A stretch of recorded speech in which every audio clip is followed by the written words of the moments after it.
কোনোবাই যদি 2.5 লাখ টকা লোন লৈছিলে 20 লাখ ঘূৰাই দিলে তথাপিতো চেচেই নহয়, দিয়ে থাকিব লাগে। গতিকে এইটোতো মানি ল'ব পৰা পৰ্যায় নহয়। তো বহুত আচৰিত কথা যে মানুহৰ এটিএম বিলাকো সুদখোৰ বিলাকে ৰাখি থৈ দিয়ে, গহনা বিলাক সুদখোৰ বিলাকে ৰাখি থৈ দিছে। কোনোবাই যদি 2.5 লাখ টকা লোন লৈছিলে 20 লাখ ঘূৰাই দিলে তথাপিতো চেচেই নহয়, দিয়ে থাকিব লাগে। গতিকে এইটোতো মানি ল'ব পৰা পৰ্যায় নহয়।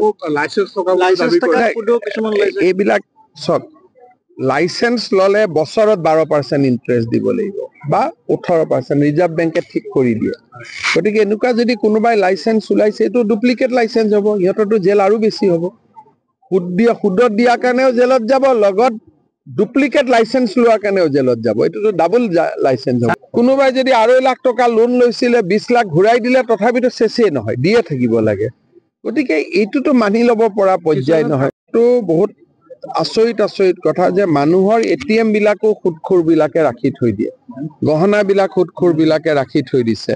কোনোবাই যদি 2.5 লাখ টকা লোন লৈছিলে 20 লাখ ঘূৰাই দিলে তথাপিতো চেচেই নহয়, দিয়ে থাকিব লাগে।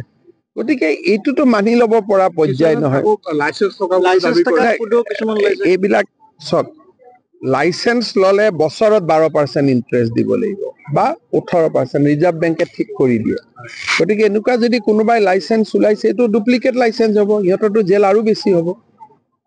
সুদত দিয়া কাৰণেও জেলত যাব, লগত ডুপ্লিকেট লাইসেন্স লোৱাৰ কাৰণেও জেলত যাব। এইটোতো ডাবল লাইসেন্স হ'ব। কোনোবাই যদি 2.5 লাখ টকা লোন লৈছিলে 20 লাখ ঘূৰাই দিলে তথাপিতো চেচেই নহয়, দিয়ে থাকিব লাগে। গতিকে এইটোতো মানি ল'ব পৰা পৰ্যায় নহয়। তো বহুত আচৰিত কথা যে মানুহৰ এটিএম বিলাকো সুদখোৰ বিলাকে ৰাখি থৈ দিয়ে, গহনা বিলাক সুদখোৰ বিলাকে ৰাখি থৈ দিছে।